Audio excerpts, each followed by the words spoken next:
Good evening. Welcome to episode 16 of the Hope for Healing video podcast. I'm Dr. John Stracks, joining you from my office here in Chicago. I'm here this evening with a client of mine, Paul Szalko. Before I introduce Paul, let me tell you just a bit about Hope for Healing. It's a joint effort between the people at the Curable app and me. For those who aren't familiar with one or the other, I'm a physician in the Chicago area who focuses on the reduction and elimination of physical symptoms using mind-body medicine methods. Curable is an amazing app focused on that same goal. We've been working together since their inception about 5 years ago. A couple of notes before we get started. Paul and I will discuss his story for probably about 45 or 50 minutes, and then we'll spend some time taking some questions. If you do have a question for either one of us, go ahead and type it into the Q&A feed if you're here on Zoom with us, or into the chat on Facebook if you're watching us on Facebook Live. Curable is monitoring both feeds, and we'll get the questions to us, and we'll do our best to answer as many as we possibly can. Secondly, I want you to know that we now have the availability in my office to provide services around the world. So no matter where you are, if you're feeling stuck with your symptoms, feel free to reach out to my office through my website, www.drstracks.com. My staff will be in touch about how to talk with me directly about your situation. And lastly, just a minute to talk about the framework that we'll be discussing this evening in relation to chronic pain. Many of you know this as mind-body medicine, meaning that our body can express what's going on in our minds or in our lives. That's universal. Doesn't make us bad, it doesn't make us sick, it just makes us human. It only becomes bad if you enter a medical system that doesn't understand the concept and assumes that all physical symptoms are physical in origin. I believe that humans have always expressed our lives in our bodies, and we always will. And so our goal is to help you understand that and learn a little bit about what to do about it so that it's no longer physically uncomfortable or painful for you. With that, let me introduce Paul. Paul came to see me for the first time almost exactly 2 years ago. He started suffering severe back pain when he was 14 years old, was diagnosed with spondylolisthesis at age 16. He experienced various symptoms off and on for more than 40 years, including IBS, anxiety, insomnia, cyclical vomiting, in addition to the back pain. Incidentally, as part of his healing, Paul was one of the very first people to participate in the Curable groups, which now has over 1,000 graduates and continues to grow. Paul, I am looking forward to having you share your story. And so let me say that I am equally happy to have had the opportunity to work with you over these couple of years and to have you as my guest this evening. Thanks so much for being here and joining me on Hope for Healing. Thank you, Dr. Stracks. It's my pleasure to be here with you this evening and with everyone else on Facebook. And as you know, and as you introduced me, my history is quite lengthy. So I'm going to go through my story, and I just hope that everybody just kind of bears with me because it is long, but it's interesting. That's for sure. So as Dr. Stracks mentioned, my story begins 44 years ago. I was 14 years old, and I began experiencing low back pain. And when I told my parents about that pain, they didn't believe me, because who's going to believe a 14-year-old boy, healthy boy, is going to have back pain, in particular low back pain. And one day after I was participating in a racquetball tournament, I couldn't get out of bed. And when I did get out of bed, I couldn't stand straight up. So at that point, my parents couldn't be in denial anymore, and they realized that there was a problem.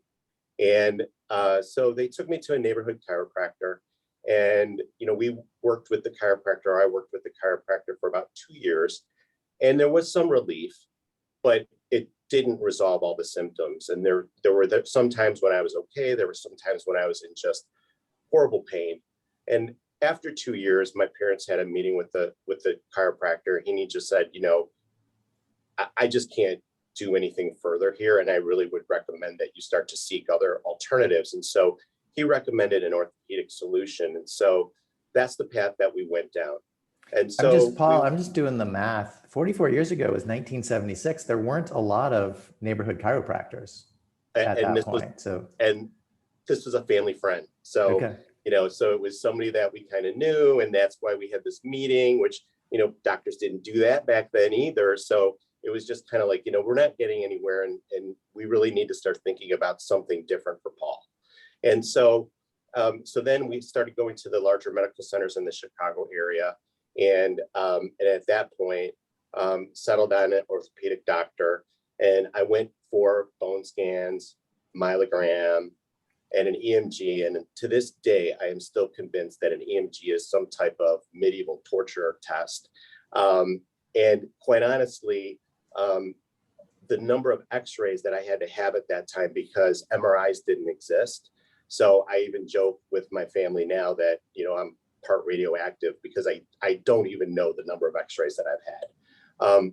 But finally in 1978, I was diagnosed with spinal listhesis, and I had spinal fusion surgery, which was really the only way to correct that type of problem at that time.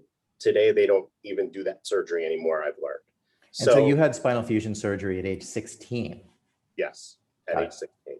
And after surgery, the doctor said that the only sport that I would be able to participate in was swimming. And, I was 16, and, I was stubborn, and I was a teenager, and I wasn't going to listen to what the doctor said. And I knew that football was not a good idea. So, I participated in what I could, and I just did it at a very cautious pace until I built up my confidence that I could do these things. And so post-surgery, though, I still continued to have back pain. It wasn't as severe. It was more muscular, and it just kind of ebbed and flowed, and it was just annoying. And the one thing that was really annoying was people were always asking me about my back, and they were always telling me that I needed to protect my back. And I didn't want to hear about it, but, it was just kind of the way it was, and I can understand people's concern. So from that point, then I went on to college, and then I started having stomach issues.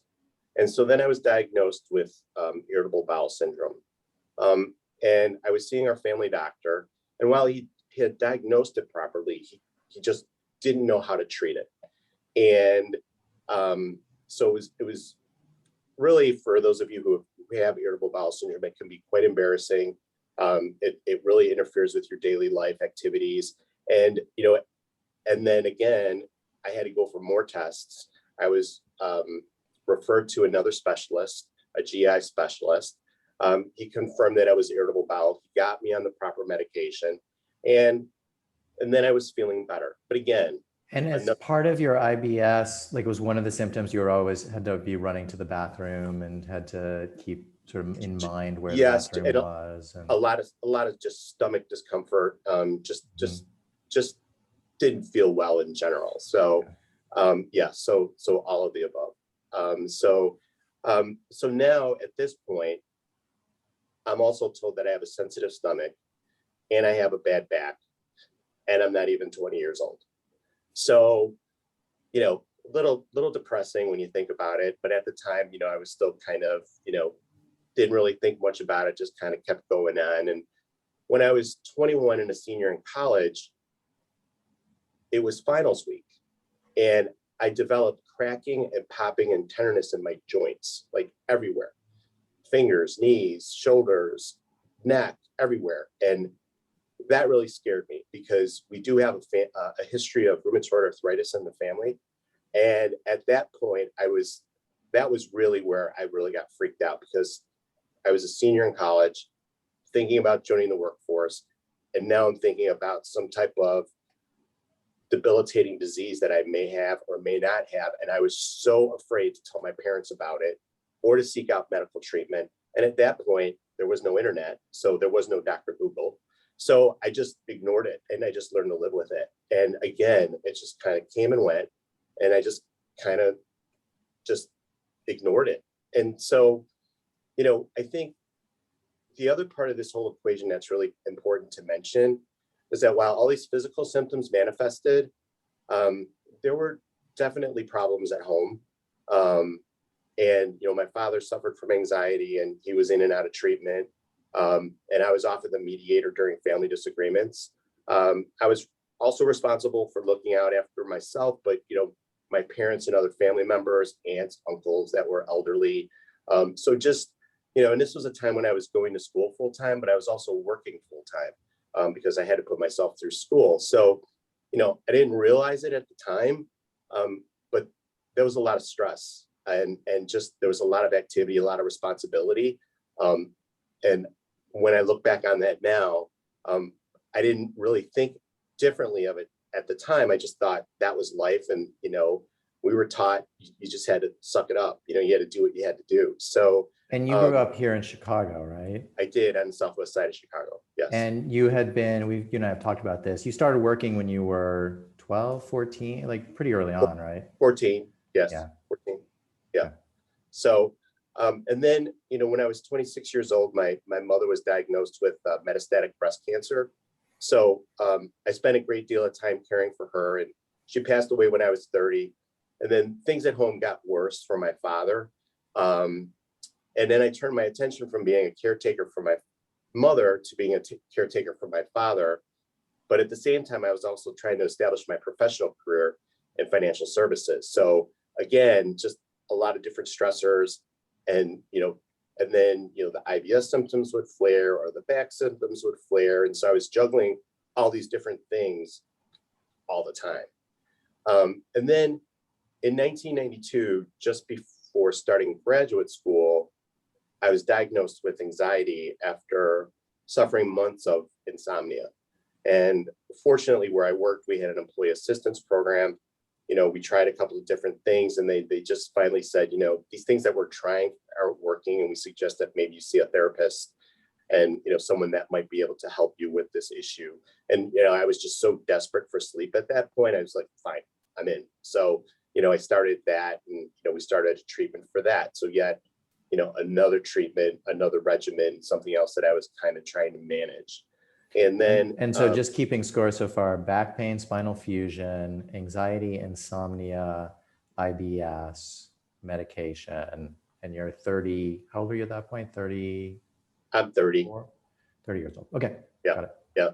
So, and then in 1995, I started experiencing random joint inflammation.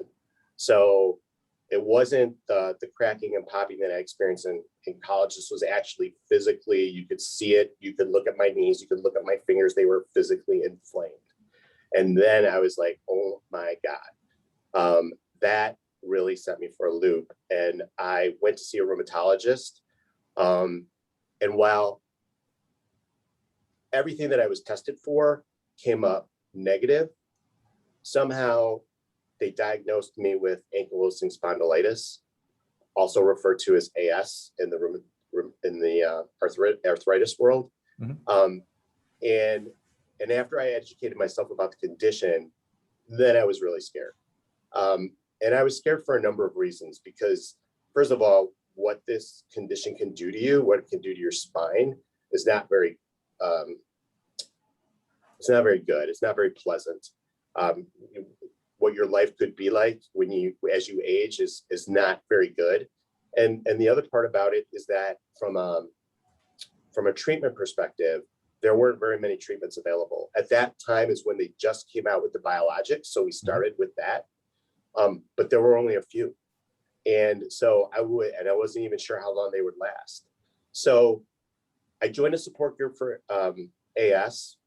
And, however, that group, for those of you who are already familiar with Curable, it's nothing like Curable at all. So, there was a moderator, but basically it was just a forum for people to complain, panic, get more anxious about their conditions. It was very rarely a place that offered hope or a usable or workable solution. And, so the only thing that I could do is I kept myself as physically active as possible, as this seemed to manage everything. It just made me feel good physically and mentally. And that was really kind of the only saving grace that I had at that moment.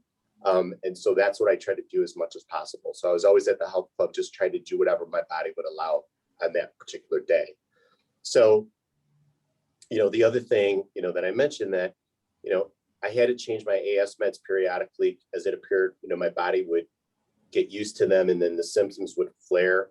And again, the test results were always inconclusive. So their philosophy was, we're going to we're not going to treat you based on what the test results are, but we're going to treat you based on how you tell us you're feeling. And so that's how we worked it. But again, my biggest fear was I was running out of options. And at that time, I was on the latest, most recent biologic that you could be on. So if that one stopped working, I was out of luck. There was nothing left for me to do. So, and then during all this time, I was doing countless rounds of physical therapy for, various aches and pains and strains, and things would settle down and then they'd flare up again. And so, it was starting to become a very difficult lifestyle for sure. And at that point, I mean, there's no reason you would have, but nobody had ever suggested through any of this. I mean, this had been a couple decades at this point. Nobody had ever suggested stress, what's going on in your life. Like that had never come into the conversation either between you and any professional or probably even in your own head. There was no reason to think about that. And even at that time, there was never even really a connection between physical exercise and making you feel better. I mean, you were just maybe starting to read a little bit about endorphins and things like that, but there was nothing really much about it. So then fast forward to 2017, I woke up and both shoulders were popping and sore, and I couldn't exercise. And my anxiety started spiraling out of control to the point that I was sending daily notes to my psychiatrist, and we were changing medications rapidly. And I was either, not getting enough sleep, or I was so overly sedated that it was difficult to manage my daily activities. And so it was a horrible feeling, and it was horribly frustrating. And it was extremely difficult for me to put my wife through this. And I was becoming a foreign person, both to her and to me, because at this point I had no idea what was wrong with me. And I didn't even realize at that point that it was going to get worse. So in the beginning of 2018, I started vomiting. And then I was diagnosed with GERD, and the treatment didn't work. Then they diagnosed me with H. pylori, and that treatment helped initially, but it wasn't a long-term solution. And after more testing, I was diagnosed with SIBO, even though when I read the test results, it said I was negative for SIBO. But I mean, that whole process it was just so miserable that I just went with it. And at that point, I was like, who am I to question a doctor? If the doctor said, this is what it is, then this is what it is. So I went with it. And, they put me on a treatment, which worked for about 4 months. And then the symptoms would reappear and I'd have to go back on the treatment. So then I started getting into a place where, I thought, well, maybe I changed to a gluten-free diet. I mean, I was just desperate for a solution. So, and then once again, I was told you have a sensitive stomach. So like, okay, here we go back to this again. Maybe I do have a sensitive stomach. I don't know. And then in the summer of 2018, I was golfing, and I never did anything after a swing where I felt an injury or felt a tweak or anything. Got done golfing, went in the car, drove home, was probably in the car for about an hour. I could not get out of the car. Somehow I did manage to get out of the car, got into the house, called the rheumatologist. She ordered an MRI. No issues were identified. She suggested that I go for epidural injections in my back. And it was a series of epidural injections, which did not help at all. And then she sent me back to physical therapy. And you had been diagnosed with AS a long time ago, but there were never any changes on the x-rays or MRIs. Like people with really bad AS, they get some arthritis in their sacroiliac joints, but nobody had ever seen that in you. No, the only thing, and the good thing, my rheumatologist was very cautious when we went through the MRI results, because at that point she could already see that my anxiety was way up. And she was like, look, Paul, you're going to see things in here that says arthritis or degenerative disc. She's like, everybody has that. So don't even pay any attention to it. So, I really do give her a lot of credit, because that did, if I would have seen that, I probably, would have leapt to another, whole nother level of despair. So that really did help. But when she sent me to physical therapy, at that point, I needed to stop all physical activity because even doing physical therapy hurt. And so now everything has been taken away. So even the things that were kind of bringing me joy in my life at that time, which was, physical exercise, gone. Couldn't do it anymore. Couldn't go to my spin classes, couldn't do yoga, couldn't do Pilates, couldn't swim, completely gone. And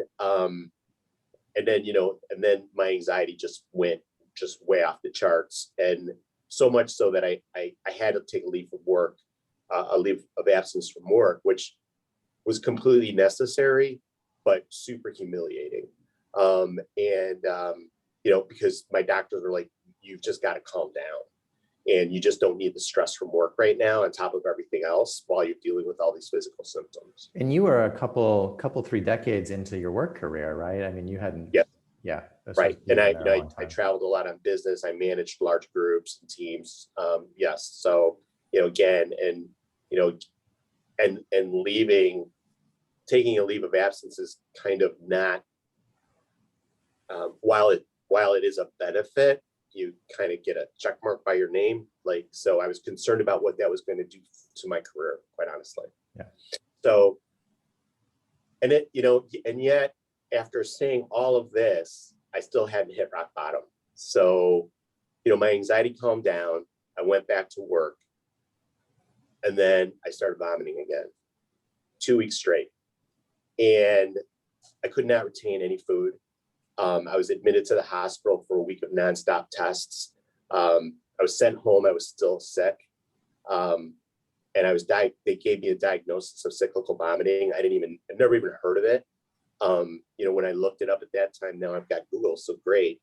So Dr. Google says, only kids get this. I'm like, I'm 50 plus years old. How can I get this now? So, again, I was given another medication.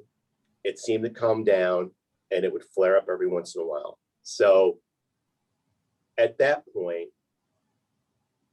that's when things really went off the rails. And my ankylosing spondylitis flared, but this time in a way that was completely foreign to me. I started experiencing shooting pains all over my body. I thought perhaps that I was developing fibromyalgia. I just didn't know what was going on at the time. And, again, back to Dr. Google, at work, I couldn't sit in a chair. I had 4 chairs in my office because I had to figure out on a daily basis what chair was going to be comfortable for me to sit in. And then to your point earlier, Dr. Stracks, this is when the doctors, they suggested that there was a nerve problem and they prescribed more medication. And with all these medications, I was carefully coordinating my care with all of my doctors. So this was becoming a full-time job. Like, well, what does this medication do with all these other medications? And I'm 50 plus years old. I'm in my early 50s at this time. I'm taking more medications probably than an 80-year-old person. And I'm like, what is my life becoming? This is completely out of control. And, everything was being stripped from me. I couldn't do anything. I mean, it was just, I can't think of a word except to say horrendous. Mm-hmm. It was just so awful from day to day, and yet still trying to keep on. And then you've got all types of people giving you all types of different types of advice. And, you shouldn't feel sorry for yourself, and you need to get out there and you need to exercise. I'm like, yeah, I would love to, but I can't. And, but at this point, multiple doctors, after reviewing my records, started hinting about an emotional component. And, but they never said TMS. They never said mind body. They just said emotional component. And I was thinking about it, but at this point I had already started introducing transcendental meditation. And I'm like, well, wait a minute. I'm doing transcendental meditation, and that's supposed to help calm my nervous system. So if you're telling me it's emotional, then why isn't this transcendental meditation working? And so I don't get it. And so, I thought about it for a while, and then fortunately, and I don't even know how this happened, but I was on Facebook and I saw the Curable app. or I saw the ad. And initially I just dismissed it as just another empty promise on the internet.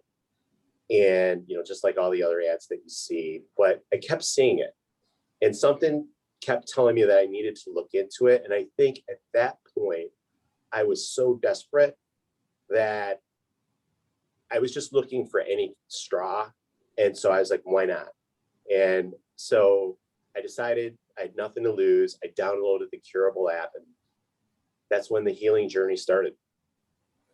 Wow. And that was what, late 2018 when you saw that and clicked on it and downloaded the app. And so it had been at that point 40 years of unexplained symptoms, more medication, feeling worse rather than better, hitting rock bottom at the end of that journey. And so then you downloaded the Curable app and you started looking into it. And so what happened from there?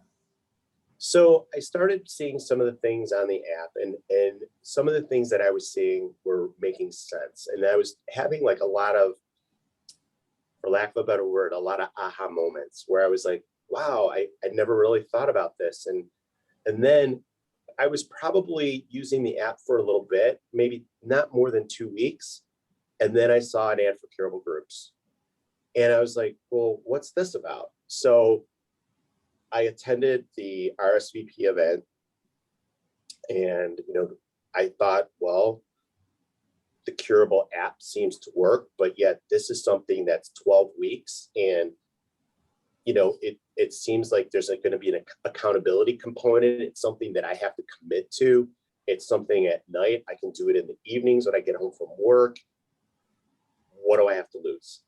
And really, for the cost of what the program was, I was like, that's 3 doctor's appointments. And really, I'm not getting anything out of these doctor appointments. So why not give it a try?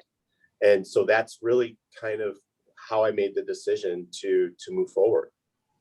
So let's talk about the groups a little bit. There are, a lot of people watching who are familiar with me or Curable or just getting curious, and some people watching who are either in the Curable groups or who have been in the Curable groups, but a lot of people haven't. And so Curable groups are patterned after some groups that I had run when I was at Northwestern Hospital, and then expanded significantly in terms of their scope and instruction. But why don't you describe for people what it was like to be in that group and sort of how things evolved over those 12 weeks for you? So for me personally, I think, and I think a lot of people maybe feel the same way, but I think when you're dealing with any type of illness, and I think with the symptoms that I was dealing with for so long, and there were a lot of people in my life that were understanding and providing support, but yet, an illness like this, you can feel it's very isolating because you feel like your body has betrayed you and you have no idea. You knew what you were and you have no idea how to get it back. And so with the Curable group, there was an immediate connection because there were a group of us. I think there was 15. I don't remember the exact number of people that were in my group initially, but there was about 15 people. We had different symptoms. Some people had the same symptoms, but yet there was this immediate connection. And I think that was probably the most important thing for me, was being able to sit, on a call, on a Zoom call, and just be able to be with like-minded people who could understand what you were going through, and you can share your experience with. And so then they had different modules, different information that you went over every week, and a facilitator to discuss it with you. And then how long into the groups did you start to get a sense that this was going to give you some relief?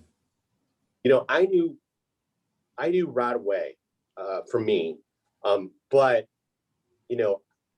because I had been through so much, you were one of the first people that we met with. You were our first guest speaker, and then I realized that your office was just walking distance from my house. So I was like, wow, I 90% believe that this is right, but I've been through so much. I just need that extra 10%. So, I met with you, you were like, yeah, and of course I came in with my, big stack of everything, and you were like, yeah, forget about all that. Let's just kind of talk. And then, you were like, I agree. Like, you know that this is what it is. I agree that this is what it is. And I remember that day. It was probably like, living in Chicago, we lived for the first really nice spring day. It was probably about 70 degrees that day. It was sunny. I think I was your first patient, your first appointment that day. I walked out of your office and I had a smile probably from ear to ear, because I was like, thank you, God, like that I finally found the answer and that I'm finally on the right path, because I was just completely lost. I mean, I was just ready to give up. And that's how low it got. And do you remember from back then, that was a while ago now, it was a couple of years ago, but do you remember what it was that spoke to you? So people had been starting to tell you maybe there's an emotional component, but a lot of people who are listening, they've been to physicians and other practitioners who say things like that, but it kind of gets said like maybe it's in your head, or you're making this up, or you're pretending, and things that don't feel very good to people. So do you remember what it was that spoke to you, either what I said or Curable said or both, that made you say, oh yeah, I can see how there are these non-physical factors here? So I think it had to do a lot with the courses, and it had to do a lot with the, the assignments that we were given every week. So we needed to listen to something, or we needed to read something, or there was another doctor that was there. So I think there were a couple of things that really spoke to me. So number one, when you were there, Dr. Schubner, Dr. Clark. So Dr. Clark with childhood trauma. And there are a lot of things that these titles to some of these programs that I was like, childhood trauma, what's that? I don't get it. And then I listened to it. I still didn't understand it. And then we started to talk about it, and some of the other people started to share some of their experiences in their life. And I was like, whoa, wait a minute. And then I was like, and then there were other types of things like self-compassion, inner critic, all the boundaries. Like, I was like, whoa. And just, even with Dr. Clark, when I compared my childhood to what he talked about, I just thought I had a normal childhood like anybody else. Like, we all have struggles. I just didn't realize, now I do, I didn't realize at the time the impact that had on me at that time, and then how that all moved forward. So, or how I carried that forward. And so it's all those things that kind of built upon each other. And again, just hearing all the various perspectives. And then I think the other thing that really clicked for me, so Nicole Sachs was also one of the guest presenters, and she was diagnosed with spondylolisthesis as well. So I was like, bingo, hold on a second. So wait, you mean I had a surgery that I didn't really need? Hold on a second. So then, and then what she talked about with her journaling and her meditation, for me, that was the thing that really clicked, because there's a whole lot inside of me that I really needed to get out. Absolutely. And so just for those of you who are listening who have not participated in the Curable groups, Curable offers them entry into them once a quarter, and that's actually coming up in a couple of weeks. So anybody who's interested, you can go to curablegroups.com. That's their landing page for that. There's an RSVP button that you can attend their kickoff information event, which is Monday, March 29th. So coming up in just a couple of weeks. It's free to attend. If you attend, you get their new workbook, and there's no obligation. But so many of my patients now have found that the work in the groups is so helpful, just to, like you said, Paul, just to be around other people who are speaking a similar language and talking about it in the same way and sharing ideas, and not feeling like it was in that AS group that you participated in so long ago, where everybody was just complaining and it was pervaded with hopelessness more than anything else. So right. This is the opposite of that. So Monday, March 29th, curablegroups.com. So spoiler alert, Paul, you are feeling well now, but let's try to trace, that was still a couple of years ago. So for the people who are listening, let's try to trace how that happened and how that evolved. And so Curable app, Curable groups, information, you had come and seen me and I confirmed the diagnosis for you.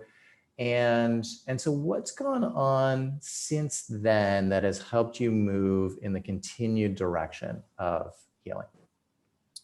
So I think that the biggest thing is,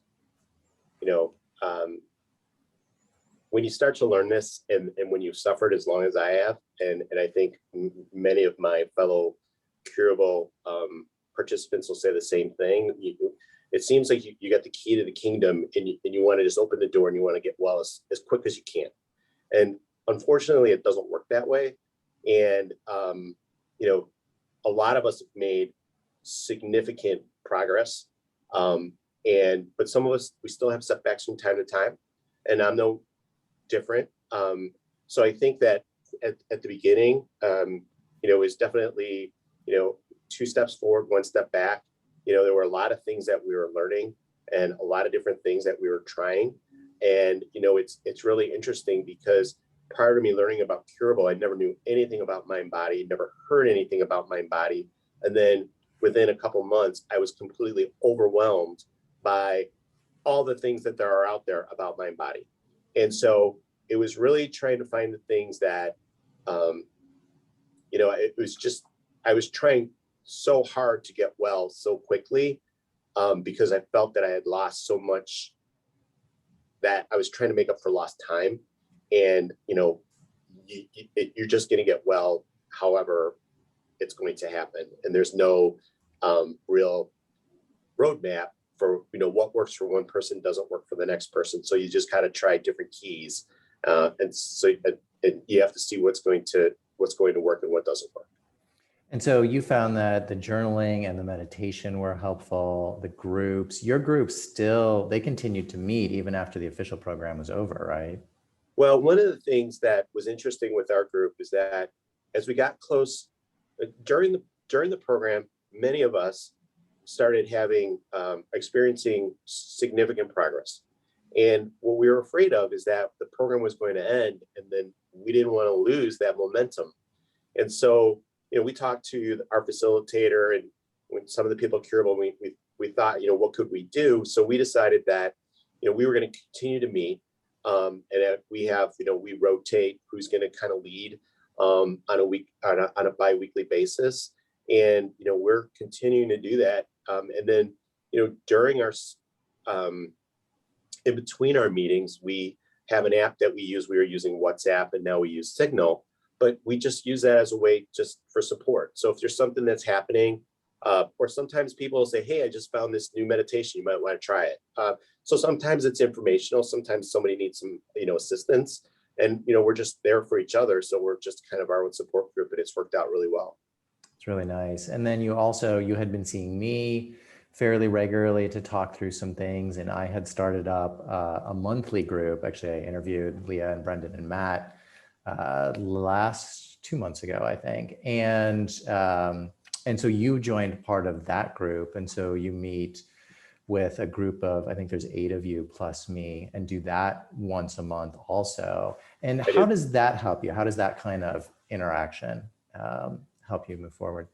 So again, it really does help because again, you hear what other people are trying, you hear the progress that they're doing. And again, you're there with your support group of people that understand what it is to have this condition and what it takes to kind of overcome. And even if there are going to be, again, what we always talk about is that, recovery is not a straight line. And so what, and I think that for me was the biggest thing to reset my brain. I can't tell you the number of times that I would wake up in the morning with some kind of pain and I'd go right to my computer and I'm logging into my chart and I'm sending a note to my doctor. And now it's just kind of like, well, my knees bother me a little bit. Probably within an hour, it's not going to. So that's a complete shift. Yeah. And it's so nice to have people who speak the language. People ask me all the time, like, how do you explain it to your family? How do you explain it to your own doctor? And sometimes there's good language and people will get it. But other times, people close to us, even in my own family, sometimes people don't understand what it is that I'm saying. And so that's why it's been so miraculous to be able to have these kinds of conversations with people all over the world. Because even if people sitting right next to you don't get it, there are literally millions of people around the world who are speaking the language, talking about mind body, using the app, using these principles. And in the last 5-7 years, it's become so easy to connect people who want to work on this together. And the one observation that I will say is that, I have participated in Nicole Sachs' virtual retreat. Some of the people that from my curable group, we were all going to go out to her retreat in California at Multiversity, and unfortunately, because of the pandemic, it was canceled. But some of us did her virtual retreat. But even as I participated in all these things, and as you talk about, doing emotional work and talking about feelings and things of that nature, almost everybody in these groups are female. So for all the men out there, don't be shy. Sign up and get involved. It really does help. It works. Don't be afraid, and certainly don't be embarrassed, because we're here to support you too. Absolutely. And so what other resources have you found helpful? That's one of the more frequent questions I get from people who are listening. Is the concept is understandable for everybody who's here, sort of by definition, but just learning the concept doesn't necessarily make people better. And so can you recall specific things that you have done that have helped move you forward? And so we talked about journal writing, meditation, groups, talking to other people.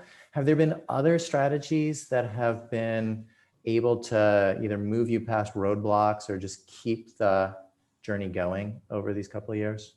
So for me, it's more about kind of just resetting how my brain reacts to things and how I react. So one of the things that I try to do is that I try to check in with myself to see how I feel. And when I say feel, I don't mean, am I in any pain, but just like, if I'm having a stressful day at work, how am I feeling about that? Or if I'm at home, how am I feeling about this or that, or an interaction with someone? How am I feeling about that? And I think that those are the things that I've completely overlooked that now I've learned that I need to revisit. And it doesn't mean that you have to address everything that's happening, but it just means that you have to have an internal awareness. And so I think that that is something that has been really key for me. And really, the other thing is just getting back to all the things that I used to enjoy doing before has been super helpful. So, last year I competed in an indoor triathlon. 2 years prior to that, there's no way. I started playing guitar again. So again, starting to have hobbies and activities. And, I know that's one of the things that Dr. Clark always talked about, and the things that bring joy into your life, being able to golf. Last year I did plenty of golfing. There wasn't much that we could do with the pandemic, but, I played a lot of golf and I carried my clubs a lot, which there's no way I would have ever been able to do that. So again, those are the things. And really what I'm experimenting with now is trying to take my, so, one of the things for me, I know is that when I commit to doing something, it becomes very regimented. And so I'm trying to experiment with, if I don't journal today, I'm still going to be okay. Or if I forget to meditate, I'll be okay. And so I'm just trying to break that. So, I always know that I have those tools, but not, I don't want to have those to be so life or death, like I'm really grasping, so that, if my day doesn't allow me to do it, it doesn't mean that the whole day is going to fall apart. And what about the role of fear? So we talked about the role of emotions and getting a sense of how you're feeling. And so many of us grow up in families and situations where we talk about our thoughts, we talk about our intellectual capabilities. We get praised for being smart or logical. And one of the things that you had said was that learning to talk more in that feeling language is actually really important. What specifically about fear? How have you managed to decrease the worry about the symptoms that you feel in your body or any kind of pain signals that start to surface? I would say that I don't recognize, so I do recognize them. And, sometimes the old patterns come back, and, again, for me, this is 40 plus years of this. So, just because I know this, it's going to take a while to kind of rewire things. So there are times when sometimes the old thought patterns kind of sneak back in, but I can recognize them and I can kind of say, stop, I know what this is, and just kind of redirect my thinking. Other times I just don't talk about it. The only time, things, my wife may ask if she sees me grab an ice pack out of the freezer, and I may just say, well, my knees bother me a little bit. But other than that, I don't think much about it. I don't talk about it. I know that it's going to go away. And I think, one of the things that you've taught us is to say that, whatever I'm feeling, it's emotional, it's not physical. And, so if there's something going on, that's just kind of the mantra that I kind of have going on in my head. And I said, I know that there's not anything physically wrong here. Just keep moving. Yeah. One question I have for you, you had gotten involved in transcendental meditation. So you already had some meditative strategies that you were using. Do you have a sense, or can you articulate why meditation alone wasn't enough to get the pain to go away? Which is a question I get asked regularly. Well, I think that the reason why I was doing the meditation was that I was looking for a result. And so I wasn't just meditating to say, I'm just trying to calm down. I was like, it was more like, if I don't meditate and if I don't do it 3 times today, then I'm never going to get better. As opposed to just saying, okay, well, I'm going to meditate now without judgment, without, without any type of, expecting any type of outcome. And that's where I think I had it just a little backwards. So I was expecting an outcome. Right. And so it's a concept we call outcome independence, of doing things that are important for us because they're important, not because we think that the pain symptoms are going to resolve or calm down in that moment, but we do these things long enough over time and we see results. I also think that the meditation is very helpful for solving the issue of the symptoms, but only when combined with the framework. Only once we understand that the symptoms aren't physical in origin. There's nothing wrong with our body. There's nothing in our body that's causing what we experience as pain. It's our body combined with our mind. And so these areas of the brain that amplify the pain and make it so much worse and turn on the fear and the worry and the Googling and the doctor visits. And so the meditation helps us to stay in the space where we understand that we can feel lots of things in our bodies that don't have anything to do with what's actually going on in our body, but have everything to do with what's going on in our lives. And so when I was at the University of Michigan, Dr. Howard Schubert and I proposed a pilot study on this for patients with fibromyalgia. And we went to talk to Dr. Dan Claw, who's one of the super nice guy, one of the world's experts, and one of his colleagues. And they said, okay, so what do you want to do? And we said, well, we want to explain to people that pain has this non-physical component to it. And then we've got this group and protocol that we want to run people through. And they looked at us and said, you can't do that. That's 2 things. You can only study 1 thing at a time. And Dr. Schubert and I looked at each other and said, but if you don't do both, then people don't get better. And so it's this combination of understanding where the pain is coming from and then applying the things that you're talking about, the support and the education and the the meditation and journal writing and talking things out and paying attention to feelings and emotions. But you have to have that framework first, or else the meditation doesn't do what we want it to do. Right. Great. So what's your life like now? What's day to day? What do you experience, and what limitations do you have? So I think that, one of the things that I forgot to mention is that I am completely off all the medications that I've been taking. So, that was for those of you who might be on this journey, I used to spend my Sunday, probably took me 20 minutes or so over pill boxes, trying to figure out what pill for what day, at what time, what pills do I have to take with me to work. It was absolutely ridiculous. The only medication that I currently take are things that I can't control, that are not TMS, like for high cholesterol. So I am just absolutely thrilled that I am no longer on a first name basis with my pharmacist.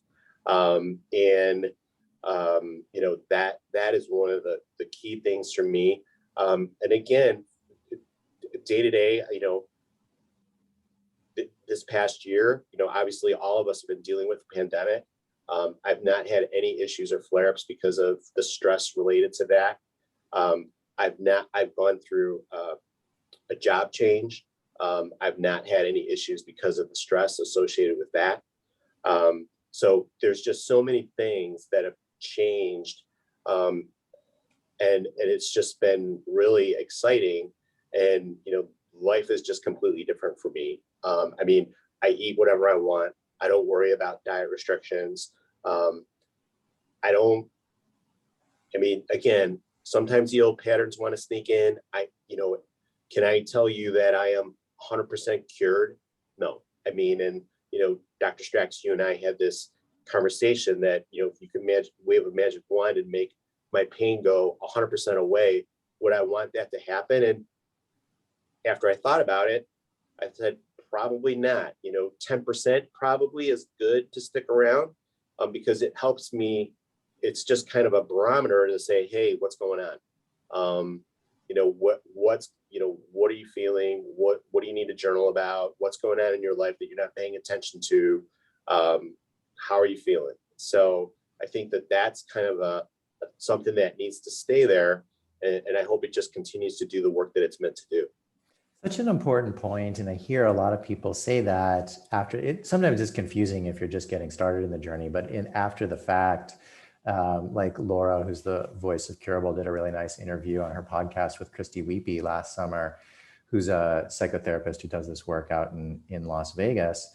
And Christy talked about how she loves the fact that her body will stick up for her now. She goes through most of her day without any pain or symptoms. But if something pops up, she knows that it's her body's way of saying, slow down, spend more time with your family, don't take this extra client, go for a walk or a hike. And she loves having her body on her side, knowing that it will speak in this pain language that doesn't make sense until we learn to speak that language too. But once we've unlocked it, we can really take the symptoms and say like, oh, I think 7 o'clock, I think I need to go home. I can't stay here till 9 o'clock tonight, right, or whatever it is. So there are some questions stacked up that hopefully you've got some time to stick around and answer. I'm going to start with a couple of questions that come up frequently that you have some experience with, some of which you've touched on already, but especially the autoimmune disease. So you have a diagnosis of an autoimmune disease and ankylosing spondylitis. How have you managed that as you've worked through from a mind-body standpoint? So, I think, obviously when you and I first met, you told me that I don't remember if you gave me a percentage, but you said, I just don't believe that you have ankylosing spondylitis. And I didn't either, but, there was these weird inflammatory things that were happening, and I was having back pain, so I didn't know. And so, I did have, conversations with my rheumatologist, expressed to her what I was doing with this work. And, and then it was you and I in consultation that just decided we're going to stop taking the medication. And, that was one where I was just like, that one I did have a bit of an anxiety spike, because I was like, with these medications, if you stop them, you can't restart them. And, and I was on the last one. So I'm like, I hope we know what we're doing. And I have my two last syringes. I still keep them in the refrigerators, just kind of a reminder of where I've been, but never look back. And as you've gone off all the medication, that's another question I get asked frequently. Was there a certain point in your journey where you felt comfortable enough to start to wean down on the medication? Well, I never did it on my own. I mean, I always did it in consultation with either you or whatever other physician. I mean, there were so many that I needed to back off from. And, obviously some of them, there are some significant side effects from just, eliminating. So, there was a tapering down, and we just kind of did one at a time, and we just decided whichever one it was. And that's how we worked our way down. And so, it was great to be able to do that. I wasn't in any rush, but it was great to just be able to clear one out and then another and then another. So it was really just a rewarding experience from that perspective. But again, I would not advise that anybody just decide to do it without consulting with their physician. And, and one of the things that I've also had is every time I've gone back to my physicians, I've said, hey, I'm doing this mind body work, and and again, so this is going to come out completely wrong, but like there's a part of me that really wants to be angry about the 40 plus years that I've wasted. But there's no one to be angry with. Like, everybody was trying to be helpful. There wasn't like malpractice. Like, everybody thought that they were doing the best thing that they could. It was just that the Western medicine model it wasn't working for what this was. And so, so I had to work that out. And, so there is a part of me that still is a little frustrated. And that's whenever I meet people that are much younger than I am, I'm just, please do the work. Just please do the work and try it, because there's so much to gain. I've been reading information recently about what's called acceptance and commitment therapy, which is a form of cognitive behavioral therapy. And there's some interesting information in there, which I sort of know intuitively, which is that you can't use essentially external solutions for internal problems. And so what that means is that you can get ahead in the banking world by being really forceful and just getting rid of the things that you don't like, right? Employees not working, get rid of them. Job that you don't like, find another one. And that's a way a lot of people work through the world, and people get really successful doing that. And then when it comes to things that are internal, anxiety, depression, pain, symptoms, dizziness, IBS, it doesn't work. Like, it's not a model that works. And that's why I think the conventional medical system, that's about like, oh, like, you've got a bacteria, let's get rid of it. You've got a spine that's crooked, like, let's fix it. And what people need oftentimes is a much different approach. And that's what this is about. And so I think that's why people get so frustrated in the medical system, because sort of these strategies work for problems that have to do with something else. But when the issue is inside us, we just need different strategies, gentler strategies. Yes, oftentimes. Great. Flare-ups, that's I get a question a lot about too. And so you've had some over time. Any thoughts for people about managing pain that hasn't been there and then decides to come back for one reason or another? So, flare-ups, I sometimes I just have to watch out for the old patterns again, because I've been dealing with this for so long. It's easy for that to kind of that switch to flip back on. And so it's really something that that I have to be aware of. But the one thing that I really try to go back to is think about all the things that you've overcome. And then I go back to some of the things that I've learned, and I kind of have a notebook of just some of the things that we've, learned in Curable, and just, thinking about the adversity, thinking about things that I thought were so horrible and they ended up being nothing, and just kind of resetting my brain to say, this is going to go away. And usually does. Absolutely. Any other resources that you've used that we haven't touched on yet? There may or may not be, but anything else, books or apps or You know what, strategies?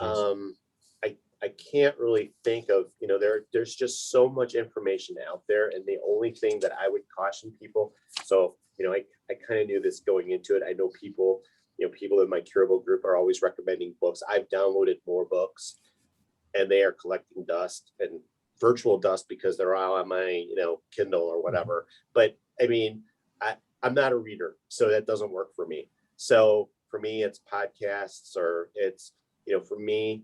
And again, I'm trying to strip things down. So I always listen to Nicole Sachs' Friday morning podcast. I follow her on Instagram as well. I have Curable on Facebook. Again, some of the things I try, because some people are just beginning in this journey, and I try to be helpful where I can, but then there's also times when I'm just like, I have to kind of back off from some of that a little bit. So, again, it's just, I'm still teasing out how much I need to be involved with it versus where I can just kind of live my life and just kind of give myself that space. So I'm still trying to figure that out. Yeah, and I think a lot of people ask that too. They say, gosh, I'm like meditating an hour a day, and I'm journal writing an hour a day, and I'm focusing on this all the time. Does it get easier? I think your answer would be yes, it gets easier. And over time, you can put in sort of less daily work on it because your body trusts that it's okay, and you don't have to be focusing day to day necessarily on like, what do I need to do today in order to keep this under control? Right. Yes, absolutely. You got time for a few questions before we go? Sure, absolutely. All right, so let me pull up the questions that have been stacking up here. So have you worked with anybody who's had success with cranial instability from a car accident? I think that question is for me, not you.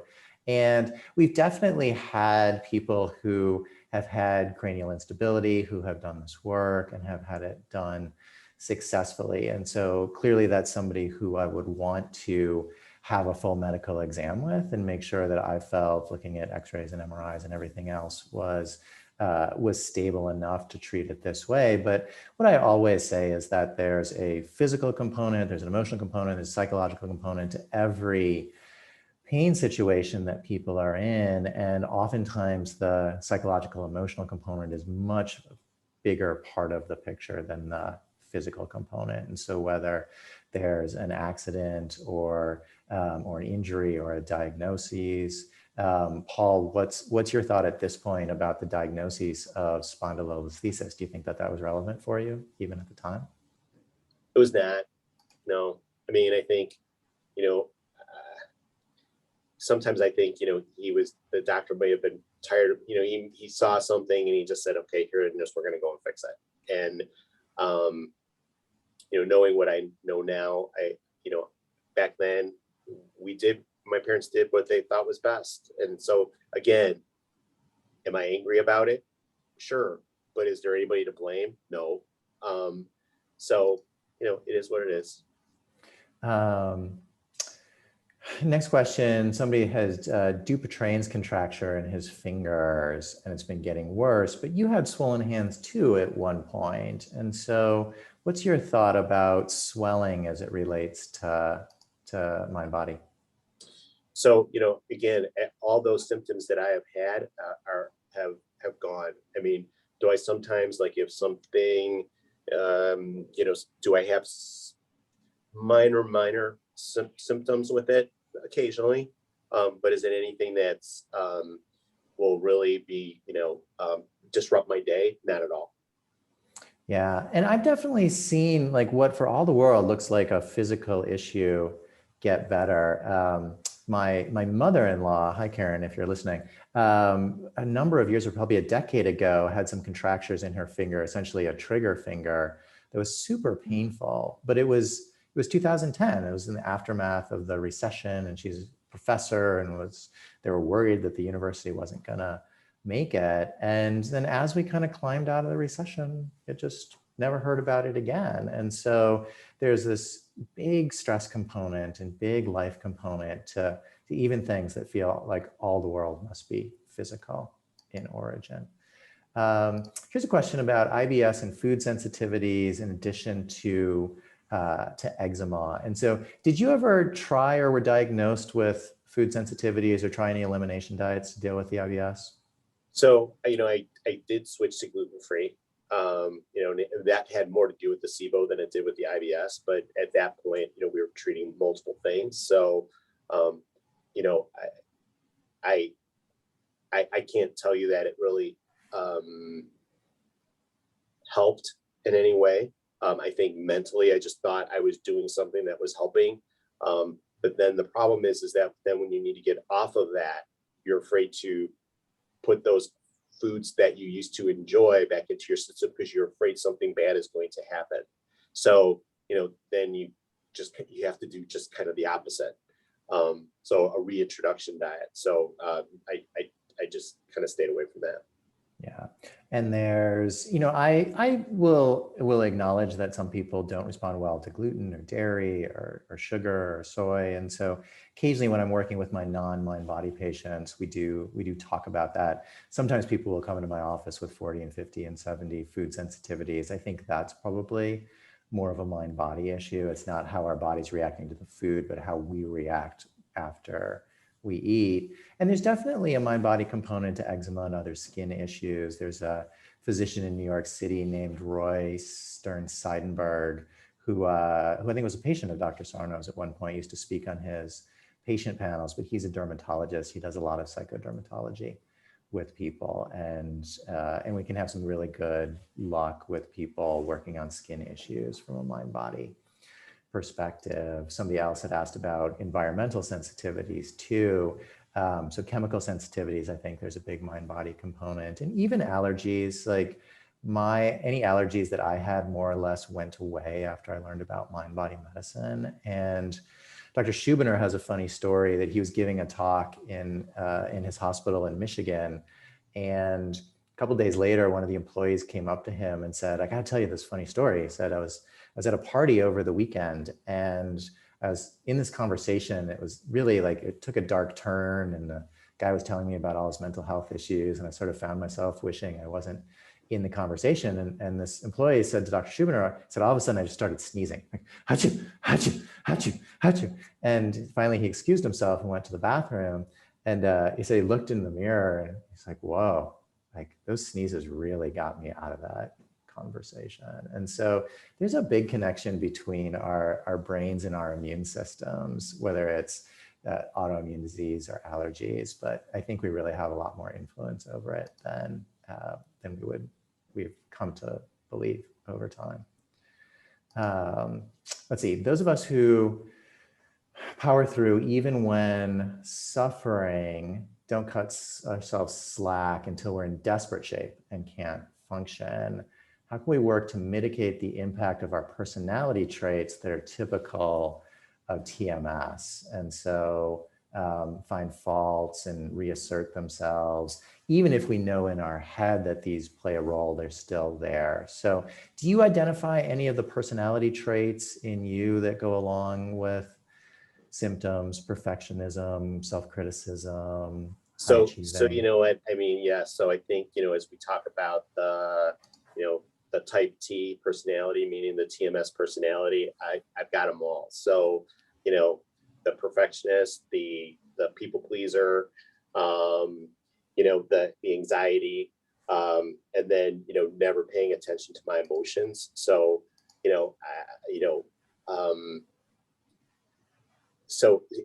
but part of that was just more, some of it was, I'm not sure if that was part of like my DNA or just kind of part of how I was raised, and those things just kind of evolved based on what you were taught and what you were told and how you were expected to act.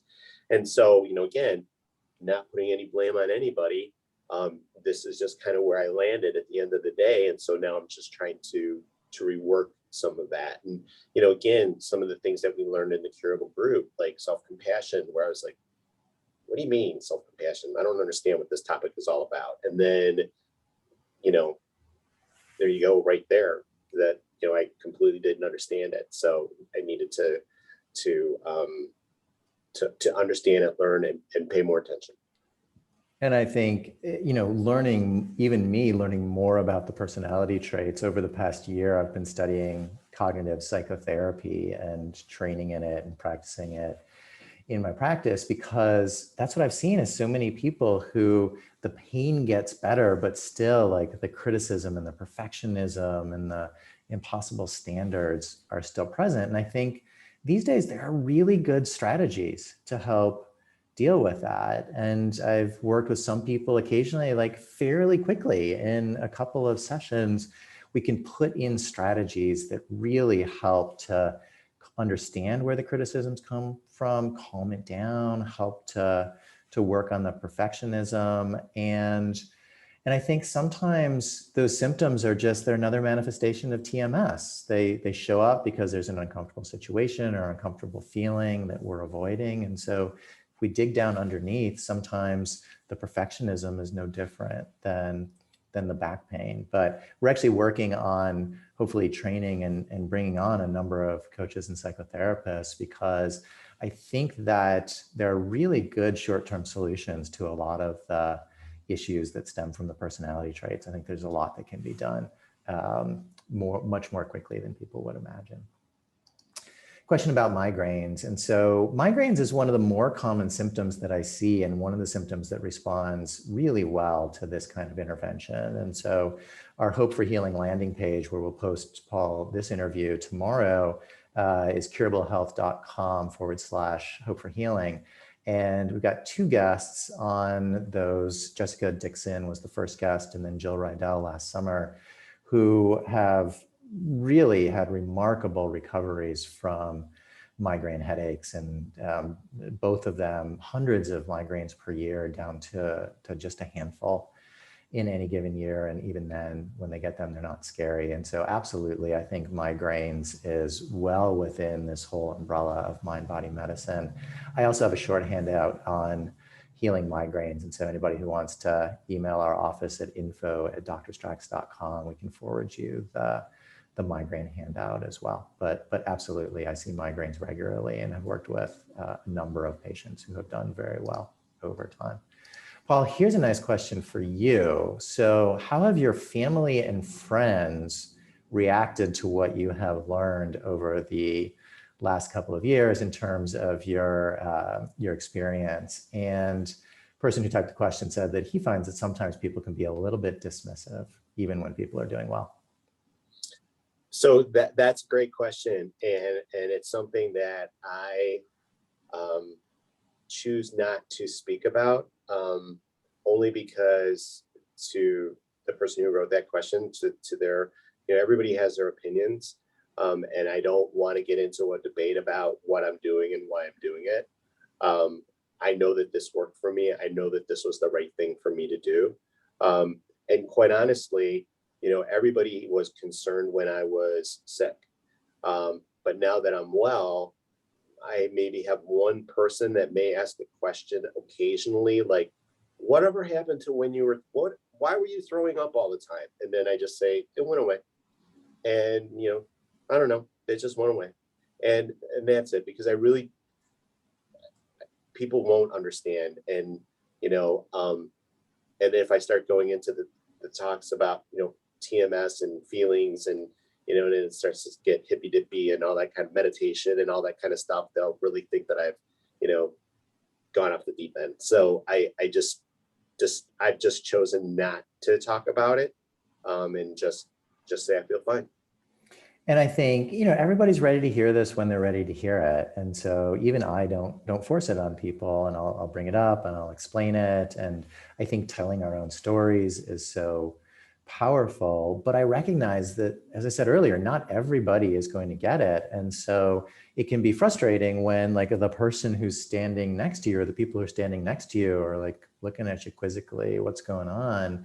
But these formats and the ability to bring people together across time zones and across countries, like I said, there are literally millions of people out there who understand this, are recovering, are already recovered, are working on it, are working hard, have questions about it. And our ability to bring those people together and find a place where people can swap ideas and share stories and share insights and talk about struggles is such a leap forward for all of this. I think, even 10 years ago, it could be super lonely for people who are working on it. But these days, so many different options, whether it's Curable's Facebook group or Nicole's Facebook group or the various Curable groups, my classes and groups, so many different places to talk with people who understand this. Wow. A couple more questions. Here's another one about the Curable groups. The question is there more material than in the 90-minute modules? And so do you remember when you took it, what the structure was in terms of handing out information and then learning more about it? Again, I think from what I understand is that there's been some changes from when, I've gone. So so we have continuous access to all the modules. And there were videos, and then there were writing exercises and things of that nature. I don't think that there are any more. At that point, they were 90 minutes, I think, because they were concerned about the imposition of people's time and their ability to get the assignments done. And so whether or not that's changed, I do not know. I think there are 10 modules or so. There's a lot of information, and then the discussions where you talk about them. And then usually I and one other physician come in to answer questions during 2 different of the sessions. And so there's a good deal of material that gets covered in those groups. All right, 2 last questions. Curables help so much with the fibro and migraines, but now some IBS symptoms are popping up. And so any thoughts about A, handling IBS this way, and B, what to do if the symptoms start to move around a little bit? So for me, the IBS symptoms have been resolved through this method. So yes, absolutely. And then I'm sorry, the second part of that question was? When symptoms start to move around, and so you're doing well, and then all of a sudden something pops up somewhere else that hadn't been an issue before. And from our conversations with Dr. Schubner, that's a good thing, because that means you've got it on the run. Mm-hmm. So it doesn't know where to hide, and so so again, just being able to just not pay it any mind and just kind of know that it's going to go away. And for me, there's been times when I've had various aches and pains, and then all of a sudden you don't even know it's gone until one day you think about it and you're like, hey, what happened to that pain that I had in my knee? And it's gone, and you just don't focus on it, and it leaves. And then last question, do you have a sense of kind of timing on this? And so you downloaded Curable, you took the groups, you worked with me. Do you have a sense of sort of like how long it took you to start feeling a little bit better, and then how long to feel substantially better? Understanding, as the questioner said, and as I said, everybody's journey is different, and the timing and the healing pattern are very individualized. For me personally, I would say that I started feeling better probably within 3 months, noticeably better within 3 months, significantly better within 6 to 9 months, where, then we started eliminating medications and things of that nature. Again, though, there was a lot of anxiety, or let me rephrase. So there was some caution around pushing myself to do things that I thought that I could not do. So again, when I started to get back into physical exercise, and my shoulder was still bothering me a little bit, but just pushing myself to get through it. And again, with that mantra of this is emotional, not physical. There's nothing wrong with my shoulder. And so those are the things that I just continue to challenge myself with. They pop up from time to time, and again, it's old patterns, but again, this is something that I've been experiencing for 40 years. So, and that's why I for those people who are younger that are going through this, I'm very envious. Absolutely. And I get that question regularly too. Like, if it's been going on for 40 years, can I still get better? If I'm in my 50s or 60s or 70s, can I still get better? And I think you're a very nice example that like none of that matters. Once you understand the concept and start working on in this way, like you can make progress, and you can make substantial progress. Any last tips, any last thoughts before we sign off for the evening? I think the only thing that I can say to wrap up is that you have to 100% believe that it's TMS, and you have to commit to doing something important for you. And for me, in my experience, I was doing so many things for everyone else, not knowing it, just thought that that was what I was supposed to do. But then I took a time out and I was like, wow, I really just need to do this for me. And I think the other part about this is, to the earlier question, that there's no right way to do this. There's no timeline associated with doing this. And it's just you just have to trust the process. You have to do the work. You have to stay committed and knowing that you're doing, something positive for yourself, and just be patient. And really, I guess that was more than just a couple words, but that would be my closing comment and what people should really keep in mind. Well, thank you. And we will end there for the evening. Thanks so much for Thank you being for having here. Absolutely. And sharing your story and your wisdom. And I know how much people have appreciated your being willing to do this tonight. Thank you also to everybody who's been here and listening and asking insightful questions and sharing support. Every time we do this, I'm reminded of how blessed and touched I am to be part of this kind of community that's brave enough to work on these symptoms in such a creative and cutting edge way. As I said earlier, anybody who has interest in talking with me directly, you can contact me through our website, www.drstracks.com. My staff will get back to you with all the details and information that you need to know. And if you enjoyed this episode, you can find the recording later tonight or tomorrow, and all our previous episodes at curablehealth.com/hope for healing. You can sign up for our office newsletter and their newsletter to get updates and information about next episodes. And as I said earlier, those of you who are interested in the curable groups can go to curablegroups.com. The information session is Monday, March 29th. I will be back here in 4 weeks on Wednesday, April 14th at 5 p.m. Central Time with another client of mine, Marian Froelich, who used mind-body medicine symptoms to recover from, again, years and years of chronic pain and other symptoms. So I hope you can join us on April 14th. Until then, please stay safe and healthy, and everybody have a good night.